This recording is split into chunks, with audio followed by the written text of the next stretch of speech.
अर्हन्तो भगवन्त इन्द्रमहिता सिद्धाश्च सिद्धिस्थिता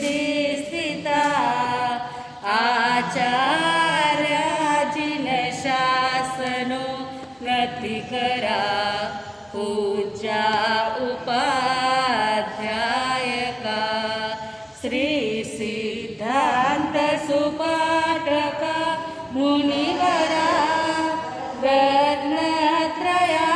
रत्नत्रयाराधका पंचेते परमेष्टिन प्रतिदिनं कुर्वन्तु नो मङ्गलं कुर्वन्तु नो मङ्गलं ब्राह्मी चन्दनबालिका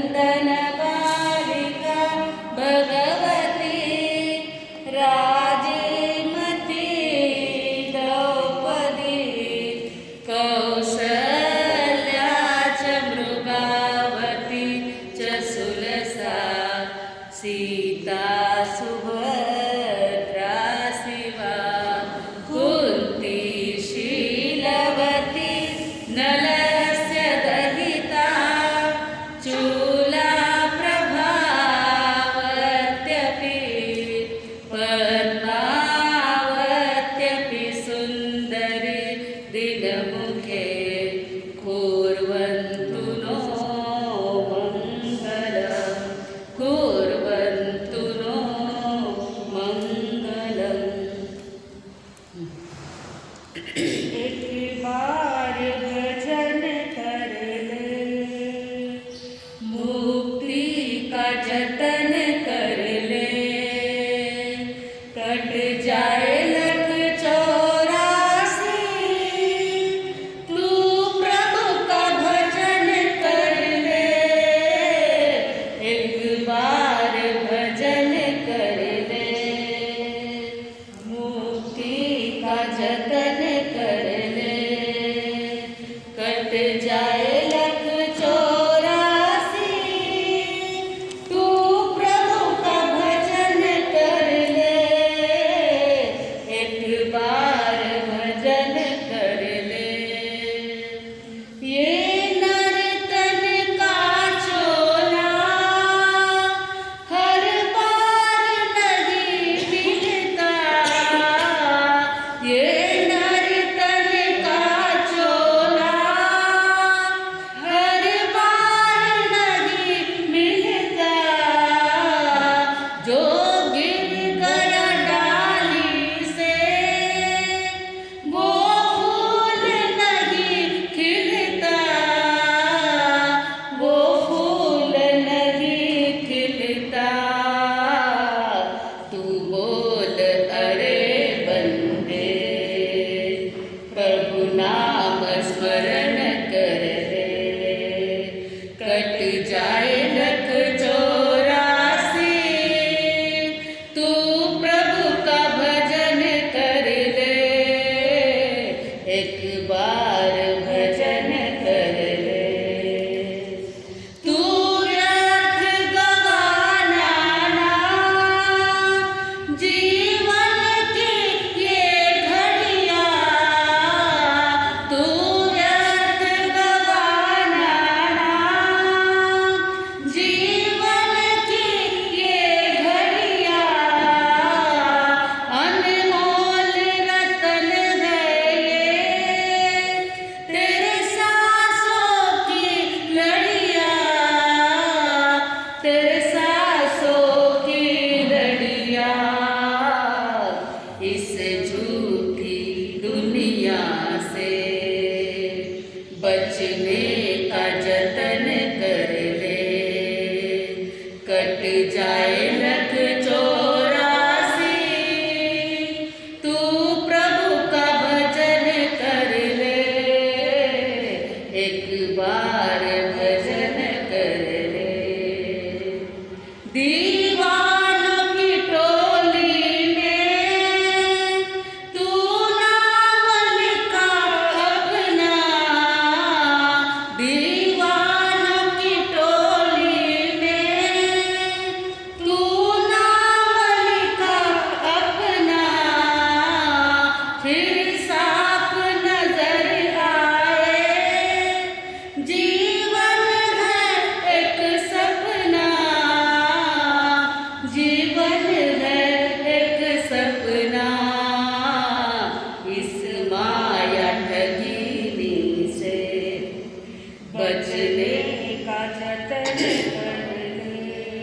कट जाए लख 84, तू प्रभु का भजन कर ले, एक बार भजन कर ले। कानों से अरे नर तू सुन संतों की वाणी, कानों से अरे नर तू सुन संतों की वाणी, मन को ठहरा करके बनना पूरा ज्ञानी, बनना पूरा ज्ञानी। अब संत शरण में तू जीवन को सफल कर ले, कट जाए लख 84, तू प्रभु का भजन कर ले, एक बार भजन कर ले। मुक्ति का जतन कर ले, कट जाए लख 84, तू प्रभु का भजन कर ले, एक बार भजन कर ले। ध्यान मूलम गुरुर्मूर्ति, पूजा मूलम गुरुपदम, मंत्रमूलम गुरुर्वाक्यम, मोक्षमूलम गुरुकृपा, मोक्षमूलम गुरुकृपा। अनंतुपकारी पूज्य वरों के चरण कमल में कोटि से वंदन। अनंतुपकारी जन जन के आस्था केंद्र आचार्य सम्राट गुरुदेव पूज्य श्री आनंद ऋषि जी महाराज साहब के पावन स्मृति में शतशः अभिवादन। वर्तमान आचार्य डॉक्टर शिवमणि जी महाराज साहब, युवाचार्य पूज्य महेंद्र ऋषि जी महाराज साहब, प्रवर्तक पूज्य श्री कुंदन ऋषि जी महाराज साहब के चरण कमल में कोटि से वंदन। तपस्वी रत्न पूज्य किशन मुनि जी महाराज साहब, श्रुत स्थविरा प्रखर व्याख्याता गुरुनी मैया डॉक्टर पूज्य धर्मशिला जी महासती जी के पावन स्मृति में शतशः अभिवादन। उपस्थित धर्मप्रेमी भाइयों, करुणामूर्ति माताओं तथा बहनों, जीवन यह एक कला है। उसको किस प्रकार से मोड़ना, किस प्रकार से उसका उपयोग करना, उसकी कला जो जान जाता है तो वह नर से नारायण, जीव से शिव और मनुष्य से महामानव, महात्मा और महामानव बन जाता है। आप लोग स्थानक तक पहुँचे हो, इसलिए आप बहुत गुण हो। आप स्थानक तक पहुँचे हो, ये गुण यानी अच्छे हैं। जो स्थानक पे आकर के भगवान की वाणी सुनते हैं और भगवान की वाणी सुन करके अपने जीवन में उसका जो उपयोग करते हैं वो ग्रेट बन जाते हैं। पहले एक कदम भी स्थानक में आने के लिए उठा तो वह गुण और भगवान की वाणी सुन करके जीवन में उतारने का जिसने प्रयत्न किया, जिसने कोशिश की है, वह ग्रेट बन जाता है। और जिसने भगवान की वाणी को आत्मसात कर लिया और भगवान के मार्ग के ऊपर चलने के लिए निकल पड़े, वे सब गॉड बन गए। आप गुण हो, भगवान की वाणी सुन रहे हो, आचरण कर रहे हो, थोड़ा बहुत कर रहे हैं, तो आप ग्रेट बन गए। अब बनना क्या है? गॉड बनना है। गॉड बनने के लिए, भगवान बनने के लिए दुनिया में दूसरा कोई सहारा नहीं है। ऐसा कोई भी धर्म नहीं कहता है कि आप स्वयं परमात्मा बन सकते हैं। जैन धर्म में यही प्रक्रिया है कि परमात्मा बनना कोई कठिन बात नहीं है। आत्मा परमात्मा में कर्म का ही भेद है। आत्मा और परमात्मा में कोई ज़्यादा भेद नहीं है, मात्र कौन सा भेद है? कर्मों का भेद है। आत्मा परमात्मा में कर्म का ही भेद है। टूट जाए भेद तो ना, टूट जाए कर्म तो ना भेद है ना खेद है। यदि कर्म टूट गए तो परमात्मा में और हमारे में कोई भेद रहेगा क्या? तो काम क्या करना है? खाली कर्म को काटना। तो कर्म भी कोई बहुत सारे तो है नहीं, कितने कर्म है? 8 तो कर्म है। कर्म 8 है और 8 कर्मों को काटने के लिए परिश्रम के 8 दिन आते हैं। आपके घर में शादी कितने दिन रहती है? पहले के जमाने में 8 दिन की 11 दिन की रहती थी। अभी की शादी 3 दिन की मुश्किल से रहती है। किसकी किसकी तो सुबह को दोपहर में शादी, शाम को खत्म काम। लेकिन तैयारी करने में कितने दिन लगाते हो? जब से सगाई होती है तब से चालू हो जाता है। वो लाइने रखो, वो लाइने रखो। बेटी की हो तो वो देवनो पड़ी, बहू हो तो वो चढ़ावनो पड़ी। चालू हो जाता है ना। तब जाकर के 1 दिन की, 2 दिन की, 3 दिन की शादी पार पड़ती है। और पर्युषण पर्व हमारे 8 कर्म खपाने के लिए आते हैं। 8 दिन के रहते हैं। उसके लिए कितनी तैयारी करनी चाहिए? बेस तो तैयार होगा तो बिल्डिंग बनेगी, पाया मजबूत होगा तो बिल्डिंग चढ़ेगी। पाया में कुछ भी नहीं डाला है और बिल्डिंग चढ़ाने के लिए तैयार हो गए तो बिल्डिंग गिर जाएगी। इसलिए हमारा जो भाव रूपी पाया है, या सीमेंट कंक्रीट का पाया नहीं बनाना है। हमारा जो भाव का पाया है, भाव की जो नींव है, वो भावों की नींव हमारी मजबूत बननी चाहिए। तब जाकर के हम परमात्मा दशा को प्राप्त कर सकेंगे। परमात्मा दशा को प्राप्त करने के लिए हमारे जीवन में ये जो साधु वंदना में भाव बताए हैं, वो सारे भाव आने चाहिए। साधु वंदना के सभी चरित्रों का वर्णन हो चुका है। हमने देखा कि साधु वंदना में सीता तक सारे चरित्रों का नाम लिखा गया है। लेकिन जयमल जी महाराज साहब ने सोचा एक सीता तक ही चरित्र बस नहीं है, लेकिन उन्होंने क्या किया कि जैसे राजीमती, विजया, मृगावती, सुवनीत, पद्मावती, मेनराय, द्रौपदी, दमयंती, सीत, यहाँ तक आके रुके नहीं। इत्यादि सतिया गए जमारो जी, इत्यादि कह करके उन्होंने सब सतियों के नाम ले लिए उसमें। अब सतिया कितनी है? गिनती की तो 16 है, बाकी अभी तो एक 64 सतियों का भी किताब निकला है। गिनती में तो 16 सतिया का नाम लेते हैं हम लोग। वैसे तीर्थंकर कितने हैं? हम 24 बोलते हैं, लेकिन अनंत तीर्थंकर हो चुके हैं, अनंत होंगे। यहाँ के तीर्थंकर जो भरत क्षेत्र के हैं उतने हम 24 जानते हैं। ऐसे भरत क्या एक है क्या?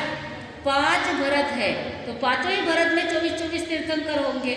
उनके नाम तो आप जानते भी नहीं हैं। सब कुछ जैन तत्व प्रकाश में मिलता है, सारे तीर्थंकरों का नाम। और मात्र एक भरत ऐरावत के ही नहीं, भूतकाल के जो तीर्थंकर होके गए और भविष्य में जो होने वाले गए, उन एक एक पीढ़ी के तीर्थंकरों का भी नाम आ गया है।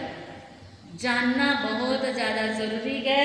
तो आगे जयमल जी महाराज साहब कहते हैं, 24 जिन ना साधु साधवी सार, गया मोक्ष दे लोके हृदय राखो धार। इसमें 24 तीर्थंकर के साधु साध्वी इनका ही नाम लिया है कि साधु साध्वी सार। सार रूप दुनिया में कुछ है तो साधु और साध्वी है, श्रावक और श्राविका भी है, परंतु ये साधु वंदना है ना, इसलिए इसमें श्रावक श्राविका का नाम नहीं लिया है। बाकी तीर्थ तो 4 है, साधु, साध्वी, श्रावक और श्राविका, तो इसलिए इसमें श्रावक श्राविका का नाम नहीं लिया है। गया मोक्ष देवलोक के हृदय राखो धार। ये जो साधु साध्वी का वर्णन आपने सुना, लगभग आज 108वां प्रवचन है। तो इनका जो आपने वर्णन सुना है, कोई तो देवलोक में गए और कोई मोक्ष में गए। जिनके संपूर्ण कर्मों का क्षय हो गया वो मोक्ष में चले गए। जिनके कुछ थोड़े बहुत कर्म बाकी है वो यहाँ से देवलोक में गए, वहाँ से महाविद्य क्षेत्र में जन्म लेंगे या कहीं भी मनुष्य जन्म लेंगे और बाद में जितने कर्म बाकी है उनका क्षय करके वो मोक्ष में चले जाएंगे। तो आगे की गाथा में कहते हैं, इन अड़े दीप माघना तपसी बाल शुद्ध पंच महाव्रतधारी नमो नमो त्रिकाल। पहले तो 24 तीर्थंकर का कह दिया, वो केवल भरत क्षेत्र के हैं। फिर दूसरी गाथा में कहते हैं इस अढ़ई द्वीप के अंदर भरत क्षेत्र, एक भरत में तो 24 तीर्थंकर है, लेकिन अढ़ई द्वीप के अंदर 5 भरत, 5 ऐरावत, 5 महाविद्य क्षेत्र, जगन्य 20 तीर्थंकर और उत्कृष्ट 160 170 तीर्थंकर और साधु साध्वी कितने? जगन्य साधु कितने हैं? 2000 करोड़। कितने साधु साध्वी है? अभी भी 2000 करोड़ साधु साध्वी कम से कम, और ज़्यादा से ज़्यादा 9000 करोड़। 2000 करोड़ से कम कभी नहीं होंगे और 9000 करोड़ से ज़्यादा कभी नहीं होंगे। एक बार ये तीर्थंकर की वाणी है, इसमें कोई शंका का स्थान ही नहीं है। 2000 करोड़, 2 करोड़ नहीं 2000 करोड़ साधु साध्वी आप कहोगे कहाँ है? तो 5 भरत, 5 ऐरावत, 5 महाविद्य क्षेत्र, सबसे ज़्यादा साधु साध्वी महाविद्य क्षेत्र में है। तो इस प्रकार से उन सभी को वंदन किए गए हैं। इस अढ़ई द्वीप में घना तपसी बाल, कहीं पर घरड़ा है, लेकिन गुजराती भाषा यहाँ के लोगों को समझती नहीं है ना, इसलिए वो घरड़ा के जगह घना कर दिया। घरड़ा यानी बुढ़ा, घरड़ा यानी बुढ़ा, वृद्ध।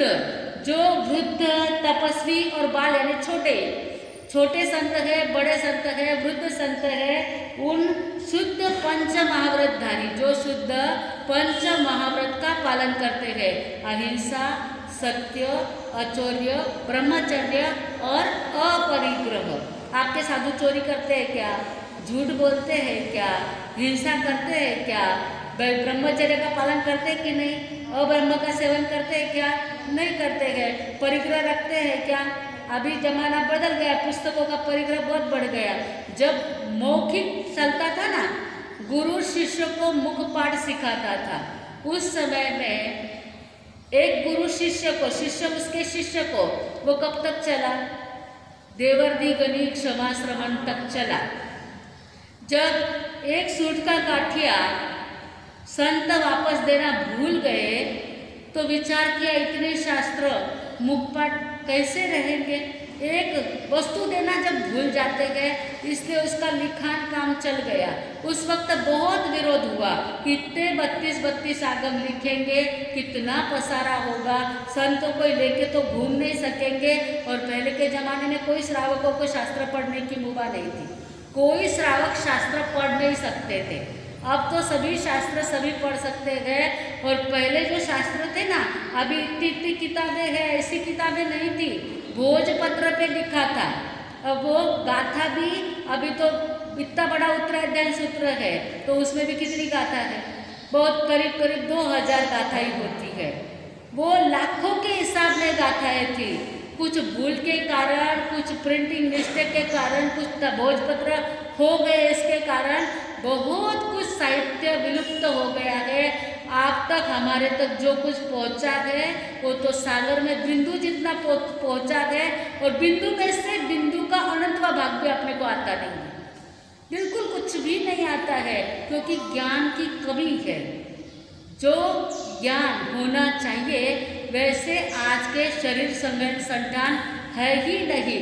एक बार आचार्य श्री को पढ़ाने के लिए एक पंडित जी आए, तो आचार्य श्री ने पूछा, श्रावकों ने पूछा, पंडित जी आप क्या लोगे? तो पंडित जी ने कहा वो बाद में बात, पहले रोज की आधा किलो बादाम और 2 लीटर दूध यदि आप देते हो तो ही मैं यहाँ पढ़ाने के लिए रह सकता हूँ, अन्यथा मैं नहीं रह सकता हूँ। यहाँ 5 बादाम खाने की ताकत नहीं रही है। आचार्य श्री को पढ़ाने वाला आधा किलो बादाम रोज की खा लेते। हमको पढ़ाने के लिए एक वृद्ध पंडित जी आए थे, 78 की एज थी, राजस्थान से आए थे वो, हम लोग मद्रास में थे। तो उनकी भी ऐसी ही सारी मांगे थी, बादाम चाहिए, ये चाहिए, वो चाहिए। आज खाने की और पचाने की भी ताकत नहीं है तो बुद्धि कहाँ से बढ़ेगी? तो बहुत अल्प बुद्धि हो गई है। अभी इतना महासागर है ज्ञान का, उसमें से अपने पास में कुछ भी पहुंच नहीं पाता है क्योंकि अल्पज्ञता है। शरीर संज्ञान संतान ऐसे नहीं है, सोए बिना चलता नहीं है। पहले के लोग सोते ही नहीं थे ज़्यादा। कितना सोना, साधु को कितना सोना कहा है? एक प्रहर, हाँ 3 घंटे, रात को 12 बजे से 3 बजे तक ही सोना, ज़्यादा नहीं सोना। यहाँ यदि नींद नहीं आई ना, एक आध दिन नींद नहीं आई ना ज़्यादा, तो दूसरे दिन भी प्यार हो जाएगा। ऐसे पहले के जैसे शरीर ही रहा नहीं है। तो कहने का मतलब ये है जो भगवान ने कहा है वो हमारे तक पहुंच नहीं पाता, हम इतना पुरुषार्थ कर नहीं पाते। दिन में वो दिन भर याद करते थे और रात भर वापस उसको फेरते थे। दिन भर याद करना, रात भर फेरना। आज उतनी शक्ति नहीं। हमने आंखों से देखे गए। शांति कंवर जी महाराज जो बम्बोरी वाले महाराज थे, वो घासगली के स्थानक में थे। 93 वर्ष के होके गए। 33 दिन का उनको संथारा आया। सुशील कंवर जी महाराज के बुआ जी, शांति कंवर जी महाराज जो हम उज्ज्वल ग्रुप में दीक्षा लिए हुए थे, वो रोज 3 बजे उठ जाते थे, पूरा उत्तराध्याय मौखिक फेर लेते थे। फिर वो तीनों जन साथी या साथ में रहती, कहाँ राम हुआ, कहाँ गाथा भूल गई, वो सब फेरते थे। आज इतना शरीर संज्ञान ऐसा रहा नहीं है, तो उस कारण से ज्ञान में वृद्धि कम होती जा रही है। तो ऐसे जो संत पंच महाव्रतधारी साधु हुए गए, शुद्ध पंच महाव्रतधारी, नमो नमो त्रिकाल, ऐसे संतों को तीनों काल त्रिकाल वंदन, मंदिर मार्गी में ये शब्द है त्रिकाल वंदन। वंदन करते हैं तब क्या बोलते हैं? त्रिकाल वंदन। यानी क्या होता है? भूतकाल में भी आपको हमारी वंदना है, अभी भी हम वंदन कर रहे हैं, आगे के लिए भी आपको हम वंदन करते हैं। त्रिकाल वंदन कहते हैं। तो नमो नमो त्रिकाल, इन यतिया सत्यार लीजो नित्य प्रति नाम। ये जो साधु संत है इनका नित्य प्रति नाम लेना, यानी साधु वंदना में जो आए हैं वो भी, और जगन्य 2 करोड़ सुबह उठते ही भगवान से प्रार्थना करना, हे भगवान जगन्य तीर्थंकर 20 उत्कृष्ट 160 170 जो भी तीर्थंकर है उन सभी को हम वंदन नमस्कार करते हैं। सभी गंधर्वों को वंदन नमस्कार करते हैं। वैसे ही यानी शॉर्टकट में कहा 24 तीर्थंकर, 20 विहरमान, 11 गंधर्व, 16 सतिया, फिर जगन्य 2000 करोड़ साधु, उत्कृष्ट 9000 करोड़ साधु, जगन्य 2 करोड़ केवली, उत्कृष्ट 9 करोड़ केवली, इन सभी को हमारी बार बार वंदना हो। ईशान कोने में इसकी वंदना करनी चाहिए। ईशान कोना यानी पूर्व और उत्तर के बीच का, उसमें वंदन नमस्कार करना चाहिए। कितने कर्मों का क्षय हो जाएगा। तो इनका नित्य प्रति नाम लेना और वंदन करना।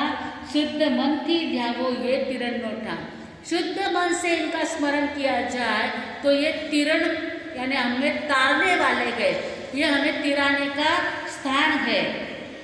इन यतिया सुत्यासु राखो उज्ज्वल भाव, ये साधु संतों के प्रति मन में उज्ज्वल भाव होना चाहिए। खाली फेरना है इसलिए नहीं, परंतु उनकी चरित्र आप लोगों ने सबने सुने हैं। जब नाम सामने आता है ना तो उनका क्या चरित्र था, उन्होंने कैसा त्याग किया था, ये केवल प्रवचन देने के लिए आपको नहीं सुनाया गया है। ये आपके हमारे अंदर भाव जगे कि उन्होंने इतना इतना त्याग किया था। अरे जो मखमल के गादी से नीचे पैर भी नहीं रख पाते थे, ऐसे राजा महाराजा सतिया के राज यानी रानियाँ, ये सारी भगवान की वाणी सुनते और दीक्षा ले लेते थे, कंटका किरण पथ के ऊपर चलते थे।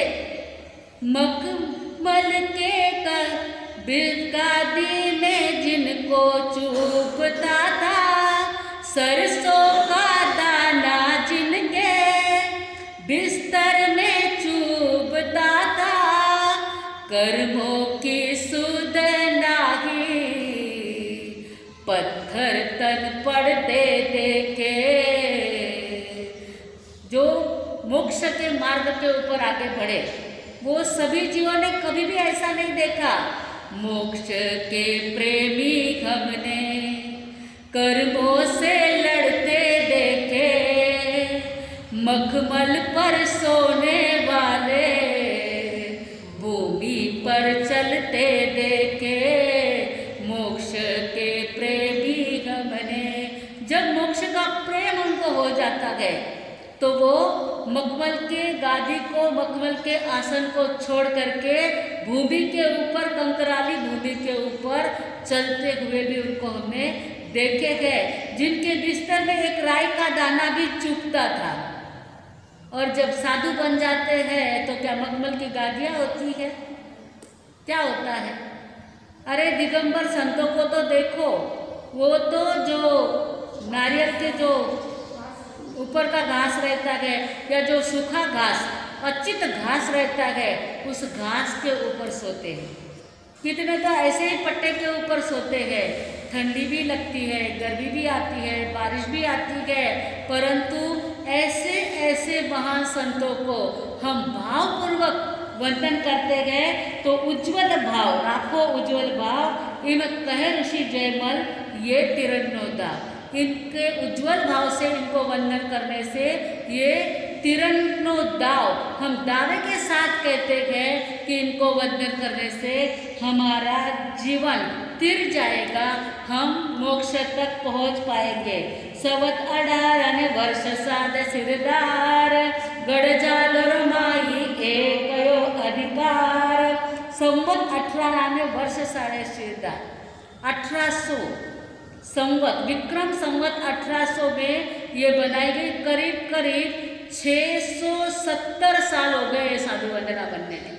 यानी जयमल जी महाराज ऐसे समय में हुए थे कि जो 270 साल पूर्व इन्होंने ये साधु वंदना बनाई है और उसमें जो जो महासंतों के नाम उन्होंने लिए गए, भाव सहित यदि उनको वंदन करें तो हमारे कर्मों का क्षय होता है। एक बार साधु वंदना फेरे तो बेले का प्रायश्चित तो उतर जाता है, यानी बेले का लाभ मिलता है। कितने लोग साधु वंदना रोज फेरते हैं? 6-7 जना, 7-8 जना है, घना जना है, जो की बात है। किसी को नहीं फेरते आती होगी ना, तो किसी से सुन लेना, और जब सुनते सुनते भी बहुत बार आने लग जाती है। वैसे वो हिंदी में है, संस्कृत प्राकृत में तो है नहीं। कुछ गुजरात में ज़्यादा रहने के कारण कुछ शब्द गुजराती आ गए हैं, परंतु फिर भी इतना समझना कठिन नहीं है और अभी तो अर्थ सहित आपने जाना है, उसको फेरना ही चाहिए। तो राखो उज्ज्वल भाव, हमारे भी भाव उज्ज्वल रहने चाहिए। भावना की असर बहुत ज़्यादा होती है। यादृशी भावना यस्य सिद्धिर्भवति तादृशी, जैसी आपकी भावना रहती है वैसी ही सिद्धि प्राप्त होती है। एक बार एक व्यक्ति, एक किसान घर में से बाहर निकला और सामने ही एक संत दिखे तो उसने कहा, अरे इनके सिर पर तो एक भी बाल नहीं, अब मैं खेत में बीज बोने के लिए जा रहा हूँ, अब मुझे कुछ मिलने वाला नहीं है, ऐसा ही मेरा खेत वेस्ट जाएगा। सुबह सुबह ऐसे टकले के दर्शन हो गए। वो तो संत को तो कुछ उसकी परवाह नहीं, वो तो बोला तो कुछ नहीं, लेकिन वो संत तो चलते चलते बने। अब दूसरा किसान भी निकला अपने खेत में बीज बोने के लिए। उन्होंने संतों को देखा, ओहो क्या अहो भाग्य है मेरे, इन संतों के बाल नहीं है, इन संत के जितने बाल उगेंगे उतनी खेती के अंदर मेरे कनिस होंगे। डोंडा बोलते, कोई कनिस बोलते हैं, कोई जो कुछ होगा, उतने कनिस मेरे खेती में होंगे जितने बाल इन संत के हैं। दोनों जन खेती में बीज बोते हैं। यादृशी भावना यस्य सिद्धिर्भवति तादृशी, दोनों ने समान बीज बोए, दोनों की खेती समान थी, परंतु एक ने संत को देख करके क्या सोचा, अभी मुझे कुछ मिलने वाला नहीं है, ये टकले तो कुछ भी मेरे पास में आने वाला नहीं है। एक ने सोचा जितने बाल इन संत के आएंगे उतने मेरे कनिस आएंगे या जो भी कुछ हो। तो बहुत ज़्यादा भाव का प्रभाव है। और दोनों ने समान मेहनत की, समान बारिश, समान बीज बोए, क्षेत्र भी उतना ही समान था, परंतु एक की खेती को कीड़ लग जाती है और उसको एक भी दाना नहीं मिलता है, जिसकी भावना में खोट थी। और जिसने सोचा था ऐसे संतों के दर्शन हो गए तो मेरा तो काम ही बन गया, जिसने भावना अच्छी भाई तो वहाँ इतना अनाज आया, हमेशा आता है, उससे 10 गुना ज़्यादा उसको अनाज प्राप्त हुआ। भाव से भव भी बिगड़ते हैं और भाव से भव सुधरते भी है। हमारे भाव कैसे है उसका चिंतन करना बहुत ज़्यादा जरूरी है। 2 राजा थे। एक राज्य में सारी प्रजा इतनी सुखी थी और राजा भी दीर्घजीवी था, और दूसरा राजा था, उसके बाद प्रजा अत्यंत दुखी थी और राजा की उम्र 10 वर्ष से ज़्यादा नहीं रहती थी। हर 10 वर्ष के अंदर अंदर राजा बदलना पड़ता था, वो 10 वर्ष के अंदर ही मर जाता था। अब वो जो दुखी राजा था ना, उसके मंत्री को राजा कहता है, अरे अपने राज्य में ऐसा क्यों होता है? प्रजा भी हाय त्राय करती रहती है, हमेशा दुखी रहती है, और ये जो दूसरा राजा है वहाँ के वहाँ सब शांति से जी रहे हैं, आराम से रहते हैं। हो क्या रहा है ऐसा? एक काम कर, तू दूसरे राज्य में जा और जो सुखी राजा है उसको जाकर के पूछ के आ, तेरी प्रजा इतनी सुखी कैसी है और हमारे यहाँ ऐसा दुख कैसे है। मंत्री जाता है और जाता है राजा के पास में, तब राजा को प्रश्न करता है कि आपके राज्य में सुख है, समृद्धि है, शांति है, सब कुछ है, आप भी दीर्घजीवी हो, वर्षों से आप राजा हो, लेकिन हमारे वहाँ का राजा तो 10 साल से ज़्यादा रह भी नहीं पाता है और प्रजा भी त्राही त्राही कर रही है, दुखी हो गई है। क्या होगा, क्या कारण है? आप इसका जरा जवाब बताओगे, जरा समाधान करोगे? राजा ने कहा हाँ समाधान तो होगा, लेकिन सेवकों को कहा इसको नज़रबंद कैद में रख दो, इसको कैद में रख दो। मंत्री ने कहा मैंने क्या किया भाई, मैंने तो अच्छा पूछने के लिए आया था, मुझे कैद क्यों किया जा रहा है? बोले देखो आपको यहाँ कैद किया जा रहा है, सामने आम का वृक्ष है, उस आम्र वृक्ष के जब सारे पत्ते सूख जाएंगे, सारा वृक्ष सूख कर टूटा हो जाएगा, उस समय तुझे बाहर निकालेंगे, उस समय तेरे प्रश्न का जवाब देंगे। अब उसको नजर कैद में रख दिया। वो रोज विचार करता, इतना बड़ा वृक्ष, इतना हरा भरा वृक्ष, ये कब टूटा होगा और मेरे प्रश्न का समाधान कब मिलेगा? मैं तो बिना कारण आकर के यहाँ फंस गया। वो रोज वृक्ष को देखता है, अरे इतना बड़ा वृक्ष कब, रोज प्रार्थना करता है इसको जल्दी सूख जाए, ये जल्दी सूख जाए। रोज उसकी प्रार्थना से 6 महीने में आम का वृक्ष टूटा हो गया, बिल्कुल सूख गया, एक पत्ता नहीं रहा उसका, कुछ भी नहीं, पूरा सूख गया। तब मंत्री ने सेवक से कहा, जो नजर कैद के द्वारपाल था उसको कहा, जाकर के राजा को बोल दो कि अभी ये वृक्ष पूरा सूख गया है, मेरे प्रश्न का समाधान करो। राजा कहते हैं अभी उसको बाहर मत निकाल। स्वयं राजा वहाँ जाते हैं और अब ये वृक्ष जब तक हरा भरा नहीं होता है तब आपके प्रश्न का समाधान देगा। वो बेचारा विचार करता है, अभी 6 महीने इसको टूटा होने में लग गए, किसी वस्तु को बिगाड़ना हो तो वो तो फटाफट हो जाता है, लेकिन सुधारना तो बड़ा कठिन है।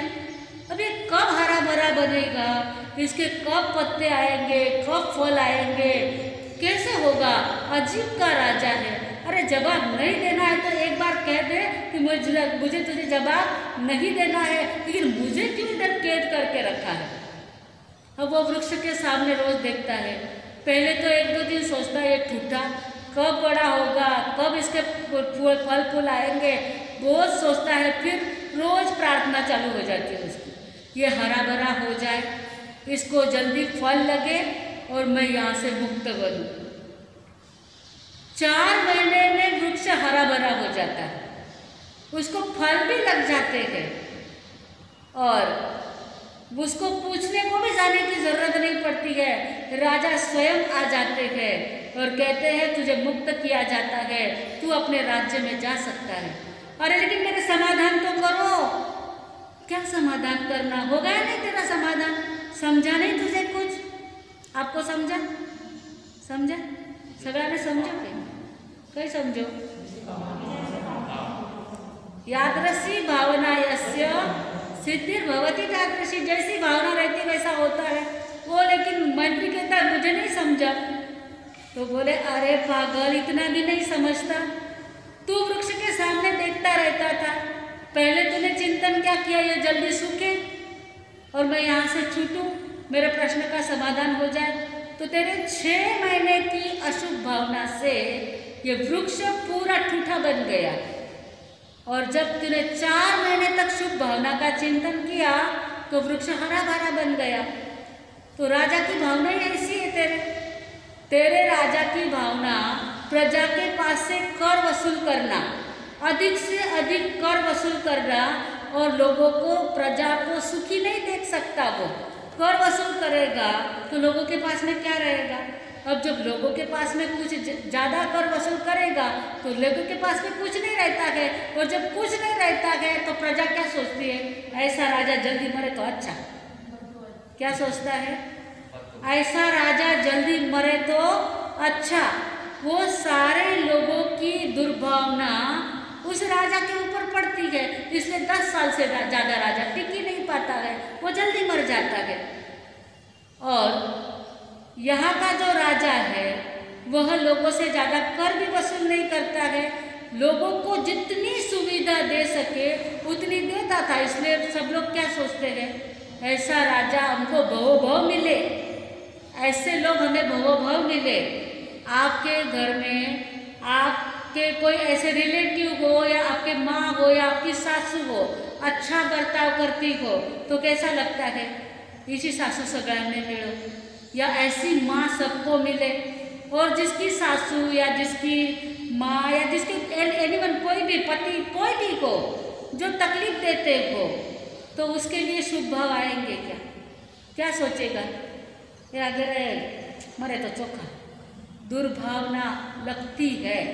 लोग कहते मैंने यानी कर दियो, कोई कुछ नहीं करता है, सारी दुर्भावना का प्रभाव होता है। लोगों को यदि सताएंगे तो हम सताए जाएंगे, लोगों को सुखी रखेंगे तो हम सुखी रहेंगे। अब हमें कैसे रहना है उसका सोचना है। मंत्री अपने राज्य में जाता है और जो दुखी राजा था, जो अल्पजीवी राजा था, उसको कहते हैं भाई मुझे तो कितने महीने लग गए वहाँ? 10 महीने लग गए ये सब सिखाते राजा को। बोले ऐसा तो कैसे सिखाया? एक शब्द में जवाब दिया जाता है, उसको इतनी देर क्यों लगी?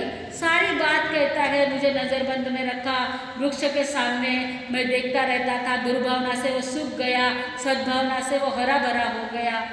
तो आपके लिए भी यही संदेश दिया, जैसा मंत्री वैसा राजा। बुद्धू को बुद्धू ही मिलेंगे ना, ज्ञानी को ज्ञानी मिले, करे ज्ञान की बात, बुद्धू से बुद्धू मिले, करे लातालात। अब राजा बेचारा क्या करता है? राजा को कहते हैं अरे आप लोगों को बहुत परेशान करते हो, कर वसूल करते हो, सुख सुविधा कम देते हो, इसलिए लोगों की आपके प्रति दुर्भावना बढ़ती जाती है और आपका आयुष्य कम हो जाता है। बहुत सारे लोग क्या कहते हैं? आयुष्य जितना लिखा करके लाए हैं उतना ही आयुष्य मिलता है, कम ज़्यादा नहीं होता है। अभी आप ही सोचो कि कितने ही लोगों ने आयुष्य तो बहुत बड़ा लिखा करके लाया था, परंतु जब श्वासोश्वास की गति बढ़ जाती है ना, कम जाती है ना, आयुष्य कम ज़्यादा नहीं होता है। हमारा आहार और श्वासोश्वास, आहार और श्वासोश्वास के ऊपर जिद्दगानी रहती है। जितने हमारे श्वासोश्वास हम दिखा के लाए गए, उतने श्वासोश्वास यदि पूरे हो गए ना तो हमारा आयुष्य खत्म हो जाता है। एक पंडित जी, बेगराम जी पंडित जी पुणे में थे, वो हमको पढ़ाने के लिए आते थे, जिन्होंने हमारे गुरनी जी उज्जवल कुमार जी महाशय को पढ़ाया था, हमारे गुरनी जी धर्मशिला जी महाशय जी को पढ़ाया। और जब मैं दीक्षा नहीं हुई थी, मेरी वैराग में थी, तो भी वो पढ़ाने के लिए आते थे। लगभग 95 जितनी एज, क्या तेज था उनका, उंगलियां तो इतनी लंबी लंबी। 95 एज, 3 मंजिल साधना सदन के चढ़ करके ऊपर आते थे वो। पहले साधना सदन था ना, वहाँ 2 मंजिल बहुत बड़े बड़े थे, इतना चढ़ करके ऊपर आते थे और पढ़ाते थे। तब हमारे बड़े बाप सब उनको पूछते थे, पंडित जी आप स्वस्थ हो ना? भगवान की दया है, मैं अपने श्वासों को संभालता हूँ। वो पंडित जी कहते मैं अपने श्वासों को संभालता हूँ। कभी गुस्सा यदि नहीं किया ना तो श्वासोश्वास फास्ट नहीं चलते। जब गुस्सा बहुत ज़्यादा आ जाता ना तो श्वासोश्वास की गति बढ़ती है कि नहीं? कुत्ते का आयुष्य कम क्यों है? वो कंटिन्यू फास्ट श्वास लेते रहता। वो सोया भी रहेगा ना तो उसका पेट की तरफ आप नज़र करिए, फास्ट उसका श्वास चलते रहते हैं। इसकी उम्र कम हो जाती है। हमारे श्वास के ऊपर हमें ध्यान देना है कि अपना श्वासोश्वास कैसे चल रहा है, हमें गुस्सा आ रहा है क्या? जब गुस्सा आ रहा है तो हमारा ही नुकसान है उसमें, हमारा ही आयुष्य उसमें कम होते जाएगा, हमारे श्वासोश्वास जल्दी खर्च हो जाएंगे। पैसे को जैसे संभाल के वापरते हैं ना कि आगे पैसा काम लगेगा, आबार तो पैसा उधारणो नहीं पचे आगे काम लागिला, ऐसा सोचते कि नहीं? हमारे भाई लोग ज़्यादा सोचते हैं इसमें कि कितो पैसा मेहनत शू कमाएड़ो रे, आगे कोई बड़ो प्रसंग आशो तो पैसा संभालना चाहिए ना। जैसे पैसे को संभालने हैं, पैसा तो यहाँ ही रह जाएगा, लेकिन जब तक जान में जान है तब तक सब कुछ मान है, बाकी सब गान हो जाएगा। ध्यान रख लो हमारा श्वास कैसा चलता है। स्थिर गति से यदि हमारा श्वासोश्वास चलेगा तो आयुष्य बढ़ेगा। यदि फास्ट श्वास चल गए तो जितनी सांसों की डोर है वो यदि टूट गई तो हम समाप्त हो जाएंगे। इसलिए सांसों के ऊपर ध्यान रखो। जब भी ध्यान करने लगाते हैं, फिर कोई भी लोग हो, सबसे पहले क्या बोलते हैं? श्वास को देखो, श्वास आ रहा है, सांस जा रहा है। और जिनको इसका नॉलेज नहीं रहता, कई माथा उठाड़ करे उस तो श्वास देखने लगा, श्वास में क्या सुखे मोक्ष मिलना रहे। हमारे श्वास में ही सारा खेल रखा हुआ है। हमारे श्वासों को कंट्रोल में रखा तो हमारा जीवन भी धर्ममय बन सकता है। हमारा क्रोध कम हो गया तो जीवन पवित्र बनेगा। सभी प्रकार के कषाय, फिर वो मान हो, माया हो, लोभ हो। लोभी व्यक्ति भी जब बिल्ली रहती है ना, वो दूध पीने के लिए जब जाती है ना तो वो व्यक्ति कैसी रहती है तो उसके श्वासोश्वास भी बढ़ जाते हैं। यानी हर प्रकार की कुकारण बोले तो कु विचारों से हमारा श्वासोश्वास बिगड़ता है और श्वासोश्वास बिगड़ा कर जिंदगी बिगड़ जाती है। हमें ध्यान रखना है हम कैसे जी रहे हैं। राजा ने कर वसूल करना कम कर दिया, लोगों के पास से बिल्कुल नॉमिनल कर लेता था और जितनी प्रजा को सुख सुविधा दे सके उतनी सुख सुविधा देने लगा। तो प्रजा क्या सोचने लगे, अब ये दीर्घजीवी बन जाए। भावना का संप्रेषण होता है, भावना का संप्रेषण होता है, यानी हमारे भाव दूसरे तक पहुंच जाते हैं। इसीलिए एक व्यक्ति को देखते हैं कुछ भी झगड़ा बगड़ा कुछ भी नहीं हुआ है, फिर भी ऐसा लगता है जो हमारा मुंडा समरू जावे करो तो चौको। लेकिन दूसरा व्यक्ति आता है तो पार एकदम हेत ऊपर ने आ जावे, आओ बेटो नहीं जावे तो घरो चौको, ऐसा लगता है क्या ऐसा? एकाध व्यक्ति के प्रति प्यार और एकाध के प्रति घृणा होता है क्या? अभी कुछ किया तो नहीं था, ना झगड़ा किया ना बोला चाली हुई, केवल अंदर के भावों से ही हमारा सारा खेल चलता रहता है। एक वृद्धा सिर के ऊपर बड़ी गठरी लेकर के जा रही थी। पहले के जमाने में घोड़ा वगैरह ऐसा ही रहता था ना, ट्रेन बस कार ये कुछ भी नहीं था, तो इतना बोझा लेकर के रास्ते से चल रही थी। एक घोड़े सवार रास्ते से जा रहा था, वो कहता है माँ जी वो जो गठरी है मेरे पास में दे दो, आगे के गांव जहाँ आपको जाना है वहाँ मैं रख दूँगा। गठरी उठा करके उस बुढ़िया ने दे दी उसको, वो गठरी रख दी उसने, जहाँ पे बोला था वहाँ गठरी रख दी। फिर वो थोड़ा आगे चला घुड़सवार, उसको विचार आया गठरी तो बड़ी जड़ लग रही थी, बहुत वजनदार लग रही थी, यदि उसमें से कुछ निकाल दिया तो वो बूढ़ी क्या कर सकती थी। उसको मन में भाव खराब हो जाते हैं। अब वह वापस बुढ़िया के पास में आता है, जहाँ तक वो गठड़ी के पास पहुँच गई थी वहाँ तक आता है और कहता है माँ जी और आगे कहाँ जाना, वहाँ तक पहुँचा दूँ। बोले तेरे को जो कह गया ना वो मुझे भी कह गया, अभी तेरे को गठड़ी नहीं देनी। जा तू क्या कहा, जो तुझे कह गया वो मुझे भी कह गया। अरे तेरे मन में पहले अच्छे भाव थे तो मैंने वो तेरे को सौंप दी थी, लेकिन तेरे मन में जो भाव आए हैं अब मुझे भी समझ गए तेरे में कौन से भाव आ गए हैं, इसलिए अब ये गठड़ी मुझे इधर ही रहना है, किधर भी जाना नहीं है। इस प्रकार से भावना एक दूसरे तक पहुंच जाती है। हमारे मन में कैसी भावना चल रही है, शुभ भावना चलेगी तो हमारा जीवन भाव सुधर जाएगा, अशुभ भावना से भाव बिगड़ेगा। अब हमें भाव बिगाड़ना है या सुधारना है, हमारे श्वासोश्वास की ओर हमें ध्यान देना है तो हमारा आत्मा का कल्याण होगा। बोलो महावीर स्वामी भगवान की।